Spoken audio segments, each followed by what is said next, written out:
Okay, let's continue with part 2 of Human Bondage by Somerset Maugham. Philip returns to London after his failed stay in Paris, where he realized he wasn't willing to take a risk of going through life as a poor artist. You will hear people say that poverty is the best spur to the artist. They have never felt the iron of it in their flesh. They do not know how mean it makes you. It exposes you to endless humiliation, it cuts your wings, it eats into your soul like a cancer. So Philip is back in London to become a doctor like his father. He wonders if he wasted 2 years of his life on something he would not get any benefit from, but then he realizes it gave him more references, a new perspective to look at the world from, and be able to see what he hasn't seen before. Philip realizes that the biggest benefit from the time he spent in Paris was the liberation of his spirit. It allowed him to see life from outside the box of his limiting beliefs. He concludes his early education was biased because it was based on Christian values, and because of it somewhat false. To rectify it, he starts to read philosophy. Many of the philosophers have nothing to say to him, but there are some, Spinoza, Hume, that resonate with his beliefs. Unfortunately, he feels none of it is complete. He had read somewhere that every man was born a Platonist, an Aristotelian, a Stoic, or an Epicurean. The thing then was to discover what one was, and one system of philosophy would devise itself. It seemed to Philip that there were 3 things to find out: man's relation to the world he lives in, man's relation with the men among whom he lives, and finally, man's relation to himself. So he concludes every man is his own philosopher, and you have to discover or even develop your own philosophy, and to be able to do this, you have to learn who you are. He says that a man doesn't act because of the way he thinks, but thinks because of who he is. Everything is relative, and there is no such thing as truth, absolute truth. Just your truth based on your experiences, which are responsible for your view of life and the world. It further relates to the idea of the division between man and society, the constant struggle between the two. Philip reads and finds some answers in Darwin's Origin of Species, but the general confusion about life, its meaning, is still there. But he was no nearer to the meaning of life than he had been before. Why the world was there, and what man had come into existence for at all, was as inexplicable as ever. Surely there must be some reason. Maybe becoming an adult is to accept that in life some things have no answers, or we are not capable of finding them. It might be easier to accept that life, between being born and dying, is just a superficial experience. And if there is some deeper meaning, some continuation to our existence, we might discover it after our life is over. Unfortunately, there is all the emotional chaos that doesn't allow most of us to disconnect and think clearly. For Philip, the chaos was caused by the trauma of losing his parents as a child. At this stage, he realizes the importance this event is having on the trajectory of his life. He had begun to realize what a great loss he had sustained in the death of his father and mother. That was one of the differences in his life which prevented him from seeing things in the same way as other people. The love of parents for their children is the only emotion which is quite disinterested. Of human bondage. He had begun to realize what a great loss he had sustained in the death of his father and mother. That was one of the differences in his life which prevented him from seeing things in the same way as other people. The love of parents for their children is the only emotion which is quite disinterested. Of human bondage. He had begun to realize what a great loss he had sustained in the death of his father and mother. That was one of the differences in his life which prevented him from seeing things in the same way as other people. The love of parents for their children is the only emotion which is quite disinterested. Philip still has some illusions. Sometimes love from parents is not unconditional, and they can be responsible for more damage than benefit. But generalizing, parents usually have a positive effect on who we become. Somebody said what happens to us is not as important as how we interpret its meaning. There seems to be some truth to it. Even something as absolutely evil as child abuse still has relative consequences on the victim. The extent of its damage will be defined by how one deals with what happened, if some positive use can be found in it. I am not implying it is easy, just that it is possible. To continue with Philip's progress through the 4 stages of life, one finally arrives or becomes an adult. We recognize who we are right now is pretty much who we will be for the rest of our lives, with the possibility of some small changes, but for the majority it is too late to become a different person.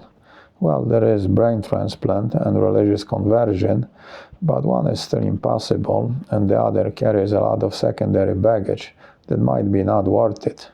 So this is about time to accept ourselves and the world for what it is. You will find as you grow older that the first thing needful to make the world a tolerable place to live in is to recognize the inevitable selfishness of humanity. You demand unselfishness from others, which is a preposterous claim that they should sacrifice their desires to yours. Why should they? When you are reconciled to the fact that each is for himself in the world, you will ask less from your fellows. They will not disappoint you, and you will look upon them more charitably. Men seek but one thing in life, their pleasure. And at this time we also start to accept that our childhood dreams might not come true, might not even be what we want anymore, because the circumstances, and more importantly who we are, change. And also the best thing to free ourselves from the painful past is to let it go by forgiving. He could pardon Griffiths for his treachery. And Mildred for the pain she had caused him. They could not help themselves. The only reasonable thing was to accept the good of men and be patient with their faults. The words of the dying God crossed his memory. Forgive them, for they know not what they do. And it might be a good idea to ask others for forgiveness as well. Philip's relationship with Mildred was a large part of his young adult stage. It probably was the single most important life-defining experience for him, what turned him into an adult. That's why the film adaptations, which are limited in time, focus on this part of the novel.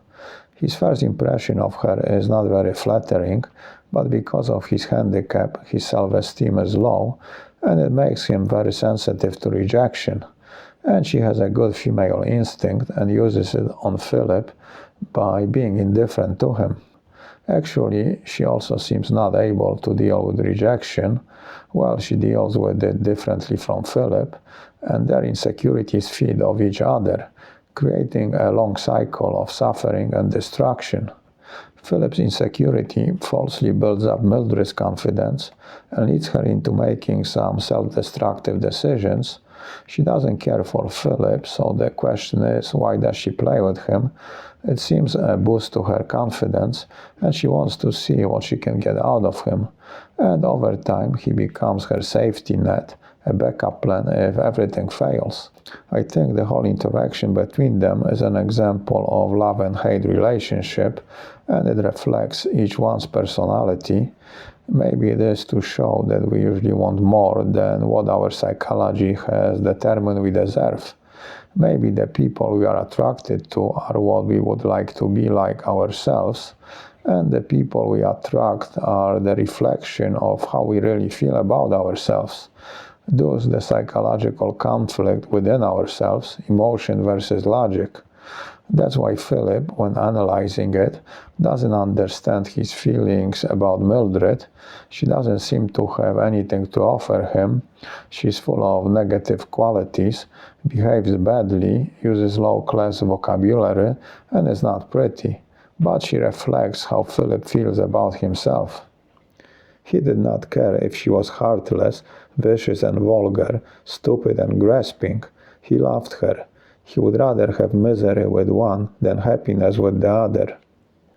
If Mildred was nice to him and full of great qualities, probably Philip would think somebody like this is out of his league, might not even be interested in her, because that kind of person would not reflect how he felt about himself.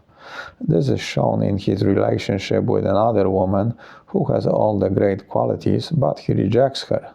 For his luck or behavior to change, he would need to change himself, his opinion about himself. And this is another quality of becoming an adult. Also, with time, Philip's desire to possess what he thinks he deserves turns into wanting revenge for the way he was treated, even though he allowed it to happen. Each day he found that he was more passionately devoted to her, and his unsatisfied love became angry and resentful. This part of the book, the relationship between Philip and Mildred, is about love, not the romantic ideal, but the practical brutality of it. Some seem to need more somebody to love rather than be loved, and need to sacrifice themselves for others, their happiness, and if their love is not appreciated, the experience becomes a nightmare. But when all was said, the important thing was to love rather than to be loved, and he yearned for Mildred with his whole soul. To be fair, Mildred eventually started to come around with her feelings toward Philip, eventually started to understand him, started to see him as an individual instead of just one of the men, but it was too late, too much suffering, and the only thing left was hate and revenge. Maybe some of us don't know how to deal with love, so the only thing we can do is reject it, because it is strange and even uncomfortable, too powerful and out of control. To sum it up, Of Human Bondage is a great novel, one of the earlier Maugham's works. The later one, The Razor's Edge, was about looking as an adult for life's meaning, and this one is about getting to that point, reaching a level of maturity when you start to wonder what is this journey all about. It also throws some light on Maugham's early life, the decisions he made, his feelings about love and relationships, and some general philosophy he had about life, and also his experiences of working in a hospital while studying to become a doctor, and his feelings about life and death, shortness and insignificance of one individual human life, how people who might have meant so much to us at one point over time lose their importance and eventually are forgotten. And the only reasonable conclusion might be that life has no meaning, which might seem tragic, but it also is liberating, taking off a lot of pressure we put on ourselves. Also, there is reflecting on mortality when Philip is dealing with his dying uncle, realizing the general brutality of life, the suffering of the poor who see birth of a child as extra weight added to their already difficult lives, and Philip, seeing all this when assisting in labor, is hoping the child will be born dead or die soon, because its life would be nothing but suffering like his poor parents. It was Mom's way of dealing with all the sadness and suffering while working in hospital, seeing that as an occasional remedy, and how he could pity the dying when their lives had so little to offer them. The title Of Human Bondage implies the importance that relationships with others have on who we are, who we become. How they treat us is mostly out of our control, but we decide how we react to it, and this determines who we become. And later, who we are is responsible for how we react to and treat the others. So it is complex and even vicious circle. There are a couple of great adaptations of the novel, the early one from the 1930s with Bette Davis as Mildred. I thought she was perfect to play this role, and another film from the 1960s with Kim Novak and Lawrence Harvey, which exclusively focuses on the relationship between Philip and Mildred. I enjoyed both films. Okay, let's talk about the physical book. The book I am holding is a paperback which I transform into a hardcover leather-bound edition. To make the cover, I use grade A, naturally tan hide. I buy from a tanner in North Spain. It is the same leather Louis Vuitton uses to make his bags, so it is top quality. I do all the processing of the leather myself.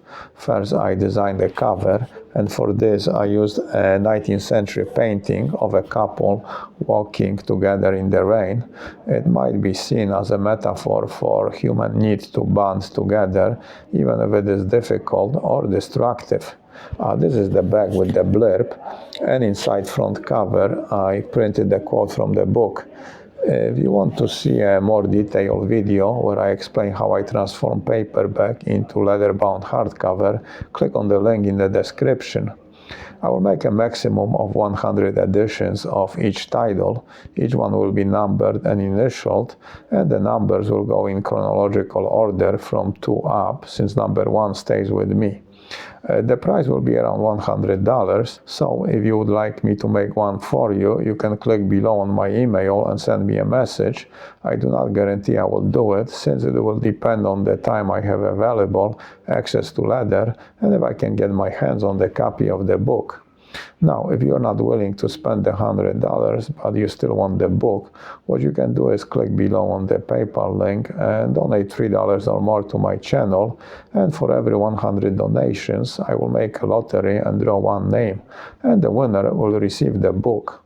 So if you are cheap but feel lucky, this might be the way to do it. Also, your donations give me the extra motivation to make the book reviews, and I appreciate them very much, so thank you in advance. One more thing, when you make your donation, remember to include the title of the book you would like to win. The book itself is beautiful. Visually, it has a very nice texture, it smells great, and the more you handle it, the more beautiful it will become. And it makes a great gift for yourself or somebody who appreciates books. So if you want one, don't snooze or you might lose. Well, that's it, so let's end it here, and until next time, keep your ear close to the ground and read a book. Adios.